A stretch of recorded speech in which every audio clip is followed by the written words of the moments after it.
Are you trying to choose between Namecheap and Hostinger? It can be tough to decide, but we are here to help. In this video, we'll compare these two popular web hosting services. They both offer great features, but they serve different needs. Both Namecheap and Hostinger provide web hosting and domain registration.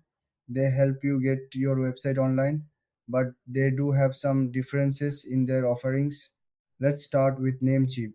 This service is known for its affordable domain registration. It also offers shared hosting, VPS hosting, and dedicated servers. Namecheap has a user friendly interface, making it easy for beginners. Plus, their customer support is reliable and available 24/7. Now, let's look at Hostinger. This platform is famous for its fast web hosting. They also offer shared hosting, cloud hosting, and VPS hosting. Hostinger has a strong focus on performance and speed. Their website builder is simple, which is great for those who want to create a site quickly. Now, let's talk about the main differences. Namecheap is better for domain registration and has a solid reputation for it.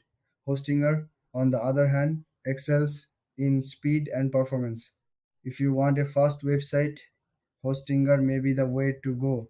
When it comes to features, Namecheap offers free SSL certificates and easy WordPress installation. Hostinger provides a website builder and a free domain with some plans. Both have good uptime and customer support. In terms of pricing, Namecheap is generally cheaper for domains, while Hostinger offers great deals on hosting plans. So, who should choose what? If you need a domain and a simple hosting solution, go with Namecheap. If speed and performance are your priorities, Hostinger is a better fit. Thanks for watching. If you found this comparison helpful, don't forget to like and subscribe for more content.